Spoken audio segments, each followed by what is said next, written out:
ओम गंगातरंगरमणीयजटाकलापं गौरी निरंतर विभूषितवामभागं नारायण प्रियमनंगमदापहारं वाराणसी कुलपतिं भज विश्वनाथम। नमस्कार, स्वागत है आपका आचार्य वाणी में। मैं आचार्य विक्रमादित्य आपके साथ हूँ और आज का विषय हमारा है मीन राशि वालों के लिए कैसा रहेगा आने वाला मार्च का जो समय है, वो आपके जीवन में क्या कुछ करने वाला है। देखिए, वैसे तो ग्रह परिवर्तन की तरफ हमेशा जाते हैं, लेकिन मार्च का महीना बेहद खास है। मार्च के महीने में कई ग्रहों के परिवर्तन के योग बन रहे हैं। मार्च के महीने में सूर्य और शनि की जो युति चल रही है वो भी हटेगी, शनि उदय होंगे। सूर्य अपने राशि परिवर्तन तो हर महीने करते ही हैं। इसके अलावा शुक्र ग्रह भी और बुध ग्रह दोनों को दोनों परिवर्तन की तरफ जा रहे हैं। राशि परिवर्तन होगा, उनकी स्थितियों में परिवर्तन आएगा। जो अस्त चल रहे हैं वो बुध उदय भी होंगे और बुध नीच के भी हो जाएंगे। ऐसे में सूर्य शनि की युति जो चल रही है वो भी बड़ा विचित्र प्रकार का योग बना रही है। उसके आसपास कई प्रकार के ग्रहों का योग है। चतुर्ग्रही योग भी बनेगा इस मार्च के समय में। और वो सब क्या प्रभाव डालेगा, मीन राशि वालों को विशेष तौर पे बहुत सोच समझ के कार्य करने की ज़रूरत है, क्योंकि उनके राशि के बहुत सारे उनके पहलू देखे जाएँ उनके राशि के कई प्रकार से, क्योंकि केंद्र के स्वामी बुध हैं और विशेष तौर पर आपकी राशि के अनुसार से उनमें बहुत बड़ा परिवर्तन आने के योग बन रहे हैं। और राशि आपके लग्न में, आपकी लग्न राशि में वो प्रवेश करने वाले हैं बुध इन्हीं मार्च के आरंभ काल के अंदर। क्या कुछ करेंगे आपके जीवन में, कैसे आपको अपने उस परिवर्तन का प्रभाव आपके जीवन में क्या होगा, ये सारी बातें आपको समझ लेनी चाहिए। यदि मार्च के अनुसार से बात करें, 1 मार्च के अनुसार से, तो फागुन का महीना चल रहा है, शुक्रवार है और कृष्ण पक्ष के अंदर षष्ठी तिथि है। उस दिन रहेगी तुला राशि में चंद्रमा रहेंगे और चंद्रमा तुला राशि के अनुसार से आपके लिए थोड़े हल्के दिखाई देते हैं। और ये यदि मीन राशि के अनुसार से बात करा जाए तो कहीं ना कहीं मन में थोड़ा सा हल्का सा भाव ऐसा उत्पन्न कर सकते हैं कि थोड़ी सी वीतरागिता, थोड़ा सा उदासीनता, इस प्रकार का भाव। लेकिन ये बहुत लंबा नहीं है, एक दिन में परिवर्तन के योग अवश्य बनते दिखाई दे रहे हैं। तो अपने आप को मोटिवेट करने का आपको प्रयास करना चाहिए। रवि योग उस दिन विद्यमान है, बड़ा सुंदर है आपके लिए। नया कार्य आरंभ करने के लिए दिन अच्छा दिखाई देता है। शुक्रवार का अवसर है, गौ पूजन करें, सबसे कल्याणकारी योग बनेंगे। वहीं 2 मार्च की यदि हम बात करें तो उस दिन शनिवार का अवसर, सप्तमी तिथि, सुबह सुबह चंद्रमा परिवर्तन की तरफ भाग्य में चंद्रमा का पदार्पण होना जा रहा है। सुबह 8:20 पर वृश्चिक राशि में, थोड़ा क्षीण है, कमजोर है, लेकिन फिर भी भाग्य में जाकर धर्म का उदय करेंगे। यदि धर्म में आपकी इच्छा रहेगी तो मनोमस्तिष्क में, विचारों में बहुत पॉजिटिव चेंजेस आने के योग बन सकते हैं। तो ये ओवरऑल मन में धार्मिकता का, अध्यात्म का उदय थोड़ा सा आपके लिए परिवर्तन का योग अच्छा दिखाई देता है और आपके लिए शुभ रहेगा ये परिवर्तन का योग। ऐसे में लाभ के लिए अच्छा ये है कि आप शनि को विशेष तौर पर मनाने का प्रयास करें, क्योंकि इन दिनों शनि महाराज आपकी राशि के अनुसार से 12वें भाव में चल रहे हैं, अस्त स्थिति में चल रहे हैं। तो शनि को मनाएं, सदा सुख पाएं। तो कोशिश ये करें, शनि के निमित्त काली उड़द का दान करें, हनुमान जी की उपासना करें। ये सुंदर उपाय हैं, इनको कर आप अपने शनि को कंट्रोल में कर सकते हैं। इसके साथ साथ इस दिन भद्रा भी विद्यमान रहेगी, 7:54 से लेकर सुबह 8:25 तक, शाम को तक विद्यमान है। तो ऐसे में नए कार्य, बड़े कार्य जो कोई कर रहे हैं तो उसमें करने से अवॉइड करना चाहिए। नए प्रोजेक्ट्स को बड़े रूप में हाथ लेने के लिए जो महीना खंड चल रहे हो, 15-20 दिन जिनमें कार्य होना हो, तो ऐसे नए प्रोजेक्ट्स में नया हाथ डालने से रुकना चाहिए। रूटीन वाले काम कोई दिक्कत नहीं, भद्रा का दोष उसमें नहीं लगता है। जो आज अभी आरंभ करना है और अभी थोड़ी देर में खत्म कर देंगे, उन प्रोजेक्ट्स में कोई दिक्कत नहीं है, उन कार्यों करने में कोई दिक्कत नहीं। 3 मार्च की गणना भी सुन लीजिए। 3 मार्च का रविवार का अवसर है और अष्टमी तिथि उस दिन विद्यमान है। उस दिन कई ग्रहों के परिवर्तन का योग बन रहा है। एक तो सबसे पहले जो ग्रह योग दिखाते हैं कि वो नेपच्यून ग्रह जो चल रहे हैं वो अस्त होने के योग बना रहे हैं। नेपच्यून ग्रह मीन राशि में चल रहे हैं, आपकी अपनी राशि में चल रहे हैं। और ये ग्रह जो है वो विशेष तौर पर बड़ा परिवर्तनशील माना जाता है ग्रह, और परिवर्तन का प्रभाव बड़ा महत्वपूर्ण होता है। ऐसे में इस ग्रह के अस्त होने के कारण से थोड़ा सा मन में विचलता आ सकती है, यानी हाँ ना की स्थिति ज़्यादा परेशान कर सकती है। थोड़ा सा दृढ़ भाव से काम करने की ज़रूरत पड़ेगी। वृश्चिक में चंद्रमा आपके लिए शुभ चल ही रहे हैं, ऐसे में कालाष्टमी का योग है। कोशिश करें भगवान शिव की उपासना करें, हो सके तो भगवान शिव का अभिषेक करें। थोड़ा सा दूध में तिल डालकर उनका अभिषेक करना आपके लिए कल्याणकारी योग बनाएगा। 4 मार्च के दिन ग्रह गणना दिखाती है, सोमवार का अवसर, 9वीं तिथि, धनु राशि में चंद्रमा का प्रवेश होगा जो शाम को होगा, और साथ साथ 6 बज के करीब शाम को 4:24 पर यह परिवर्तन धनु राशि में होगा। और ये परिवर्तन आपके लिए महत्वपूर्ण रहेगा, अच्छा रहेगा और आपके ग्रहों को बलिष्ठ करेगा और आपके कार्यों में सफलता प्रदान करने के योग बनाएगा। यानी इस दिन जो मेहनत होगी शाम तक अच्छे रिजल्ट लाने के लिए आपके लिए उपयोगी साबित हो सकती है। लेकिन एक बात का ध्यान रखिएगा, विशेष तौर पर 3, 4, 5, 3 तारीख को दोपहर के बाद मूल नक्षत्र आरंभ हो जो है, मूल और ज्येष्ठा नक्षत्र का योग बनेगा इन 3 दिनों में।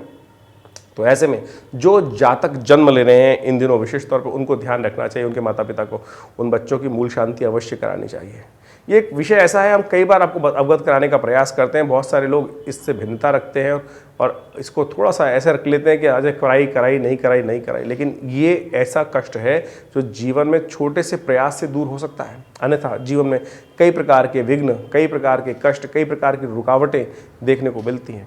तो हमने ऐसा अनुभव किया है कि बहुत सारे लोगों के जीवन में जब कष्ट चल रहे थे और एनालाइज करने पे समझ में नहीं आ रहा था कि कष्ट किस कारण से है, क्योंकि आमतौर पे तो ये व्यवस्था रहती है भारतीय संस्कृति में, तो खासतौर पे सनातन में, कि जन्मपत्री दिखाई जाती है और जब बच्चा मूलों में होता है तो बालकाल में ही वो 27 दिन तक 27 कुओं का पानी, 27 जगह की मिट्टी, 27 कंकड़ लेकर गणेश का पूजन करके, नवग्रहों का पूजन करके उस मूल शांति कराने की सुंदर व्यवस्था की जाती है भगवान शिव के आशीर्वाद से।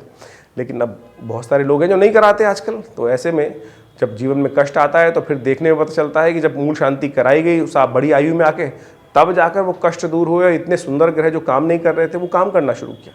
तो आप भी इस सिद्धांत को समझ लें, उससे लाभ लेने का प्रयास करें। ग्रह योग किस प्रकार का योग बनाते हैं उसको आपको समझ लेना चाहिए। वहीं 5 मार्च की यदि बात करें तो उस दिन मंगलवार का योग है। नवमी तिथि उदया तिथि के तौर पर रहेगी, लेकिन उसके बाद दशमी का पदार्पण हो जाएगा जो अगले दिन सूर्योदय से पहले समाप्त हो जाएगी। तो यानी दशमी तिथि क्षय हो गई, मूल नक्षत्र उस दिन विद्यमान रहेगा। तो ऐसे में ये दोनों तिथि थोड़ी भारी दिखाई देती हैं, मन में अशांति का वातावरण बना सकती हैं और उस दिन नया कार्य आरंभ नहीं करना चाहिए। राहु केतु भी परिवर्तन की तरफ जा रहे हैं, वो भी जिन नक्षत्रों में चल रहे हैं उनमें चरण परिवर्तन करने का योग बनाएंगे। तो ऐसे में ये परिवर्तन आपके लिए थोड़ा सा अशांति का वातावरण बना सकता है, लेकिन आपके कार्यों का लाभ आपको अच्छा मिलता दिखाई दे रहा है, ये निश्चित तौर पर ग्रहों का योग दिखाता है। तो ऐसे में आप थोड़े खर्चों को कंट्रोल करते हुए कार्य करेंगे तो बहुत सुंदर रहेगा आपकी राशि के अनुसार से। आपके लिए थोड़ा सा ध्यान ये रखना है आपको कि अपने हक को थोड़ा सा अच्छे से लेने का प्रयास कीजिएगा, नहीं तो लोग आपसे थोड़ा सा नुकसान देने का प्रयास कर सकते हैं, आपको भूल सकते हैं। जब मुनाफा बंटने की बात ही आई, शायद आपको उपेक्षा करने का योग बना सकते हैं। इन दिनों आपने लगातार देखा भी होगा ये, तो थोड़ा सा आपको अलर्ट होकर काम करने की ज़रूरत है। हो सके तो हनुमान जी की आराधना करें। और सुंदरकांड का पाठ हमने विवेकानंद योगाश्रम में इस सुंदर तिथि पे रखा है। मंगलवार और दशमी का योग जो बन रहा है, हमने विवेकानंद योगाश्रम पे सवा मणि का भोग रखा है, हनुमान चालीसा का पाठ रखा है, सुंदरकांड का पाठ रखा है। तो ग्रह योग के अनुसार से मंगलवार के दिन ये कार्य होता ही है आश्रम पे। आप भी इसमें सम्मिलित हो सकते हैं, सादर आमंत्रित है। शाम को करीब करीब 4 बजे से 5 बजे से यह कार्यक्रम आरंभ होकर भंडारे के साथ रात को करीब करीब 9-10 बजे तक चलता ही है। तो एड्रेस आपके सामने चल रहा है विवेकानंद योगाश्रम का। अपने स्थान को आरक्षित करके स्वयं इस कार्यक्रम में भाग लें, आनंद का उत्सव रहेगा, भगवान के दर्शन होगा। इसके अलावा हम बात कर लें तो आगे 6 मार्च की ग्रह गणना दिखाती है बुधवार का अवसर और साथ साथ एकादशी तिथि है और ग्रहों का योगा योग भी विशेष तौर पर आपकी राशि के अनुसार से देखा जाए तो परिवर्तन का तरफ योग बना रहा है, लेकिन शुभ है, अच्छा है, लाभ की संज्ञा दे रहा है, साथ साथ आपके कार्यों में आगे बढ़ने का योग बनाता दिखाई दे रहा है। सुंदर अवसर भी है, विजया एकादशी का अवसर है। ऐसे में विजया एकादशी के दिन भगवान का विशेष तौर पर स्तवन करें। बुधवार का दिन पड़ गया है, एकादशी का योग बन गया है, तो कोशिश करनी चाहिए भगवान की, कृष्ण की आनंद भाव से आराधना करनी चाहिए। माखन मिश्री का भगवान को भोग लगाना चाहिए, तुलसी दल भगवान को अर्पित करना चाहिए, व्रत पूर्वक जीवन को चलाने का प्रयास करना चाहिए। आज का सबसे श्रेष्ठ उपाय आपकी राशि के अनुसार से हमें यही दिखाई देता है। 7 मार्च को ग्रह की गणना विशेष तौर पर दिखा रही है महत्वपूर्ण परिवर्तन का योग। चंद्रमा पहले ही परिवर्तन की तरफ जा चुके हैं रात्रि के समय, और बुध और शुक्र भी परिवर्तन की तरफ जाएंगे। 7 मार्च को मीन राशि में बुध का प्रवेश होगा सुबह 9:35 पर, और फिर कुंभ राशि में शुक्र का प्रवेश होगा 10:47 पर। ये दोनों परिवर्तन आपके लिए बड़े महत्वपूर्ण दिखाई देते हैं। जहाँ शुक्र जो है वो मंगल के साथ जाके शुभ योग बना रहा था, वो आगे जाकर अब 12वें भाव में जाएगा और आपके लिए विशेष तौर पर कई प्रकार के अच्छे योग बनाएगा। मैं कहूँगा हमारी गणनाओं के अनुसार से तो बड़ा महत्वपूर्ण रहेगा। बुध का वहाँ से हटना, शुक्र का वहाँ पदार्पण करना, शनि के साथ योग बनाना, ये ओवरऑल अच्छा योग है, पॉजिटिव चेंजेस लाने वाला योग दिखाई देता है। और ख़ास तौर पर आप अपने चीज़ों को अच्छे से ऑर्गेनाइज करने की तरफ जाते दिखाई दे रहे हैं। ऐसे में कोशिश करें थोड़ा सा दान पुण्य भी कर लीजिए, बृहस्पति का पूजन कर लीजिए, पीले रंग की चीज़ों का दान कीजिए, ब्राह्मणों की सेवा करें, ज्ञानीजन की सेवा करें, यह आपके लिए और शुभ योग बनाएगा। 8 मार्च को बड़ा शुभ अवसर है, बड़ी सुंदर तिथि है, और वर्ष में एक ही तिथि ऐसी आती है जो सब प्रकार के कष्टों को हरने वाली होती है, जिसे महाशिवरात्रि कहा जाता है। भारतीय संस्कृति में 3 रात्रि सबसे श्रेष्ठ है, होलिका महारात्रि, दीपावली महारात्रि, शिव महारात्रि। और फागुन के महीने में 2 महारात्रियाँ आती हैं।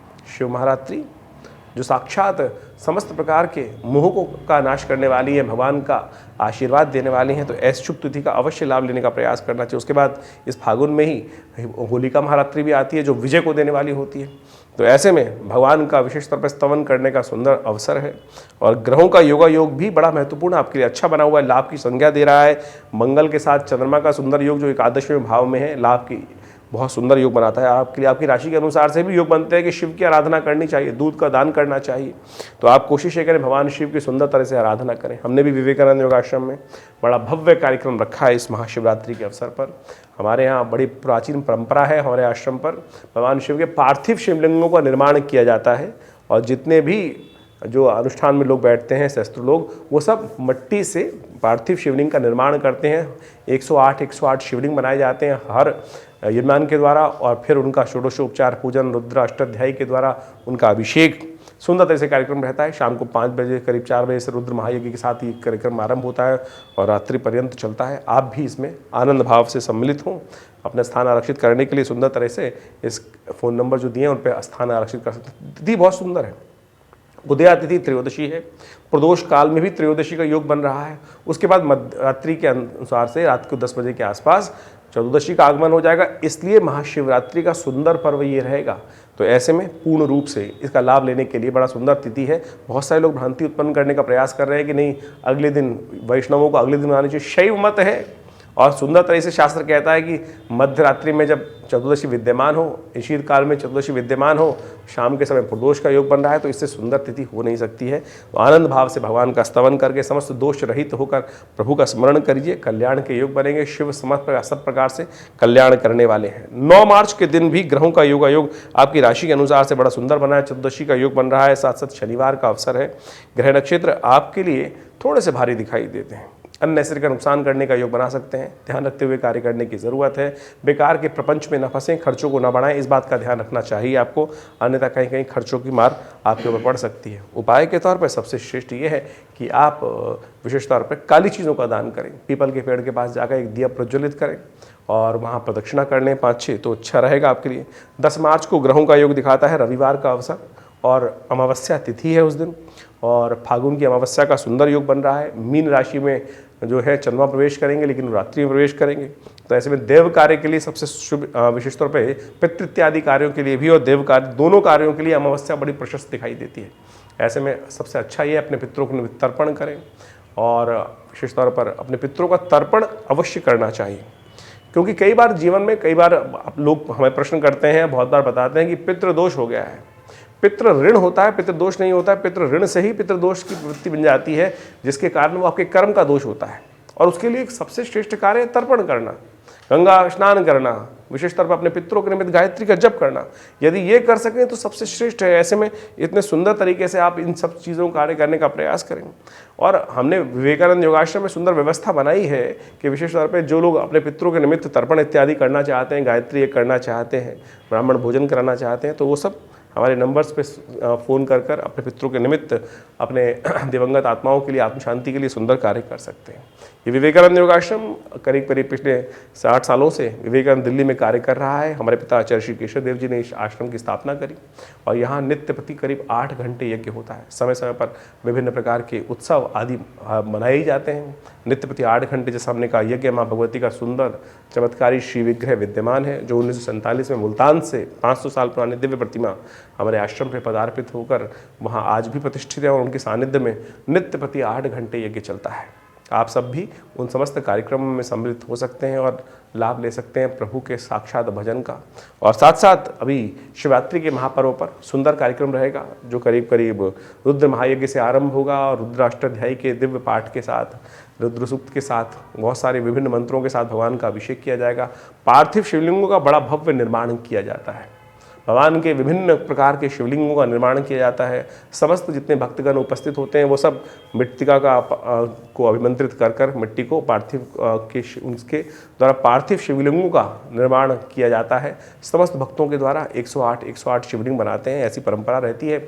और फिर उनका संपूर्ण रूप से षोडशोपचार पूजन, रुद्र सूक्त का पाठ, साथ साथ रुद्र अष्टाध्यायी के द्वारा उनका अभिषेक, रुद्र यज्ञ, सुंदर भंडारा, भगवान की कथा, आनंद से भगवान का भजन, ये सब कार्यक्रम रहेगा। तो आप सब भी अपने स्थान पर बैठे बैठे भी इसका पुण्य ले सकते हैं, और अपने हमारे विद्वान ब्राह्मणों के द्वारा यदि आप आ नहीं पा रहे हैं तो खुद भी और अपने अनुष्ठान में भाग लेकर लाभ ले सकते हैं। जो आना चाहते हैं फ़ोन नंबर्स आपके सामने स्क्रीन पर हैं, उन पर अपना फ़ोन कर अपना स्थान आरक्षित करें और इस दिव्य कार्यक्रम में भगवान के रुद्राभिषेक के यज्ञ में अनुष्ठान में भाग लेकर अपनी मनोरथ सिद्ध करने के लिए भगवती कृपा से सुंदर योग बनाएं। आपका कल्याण होगा। धन्यवाद।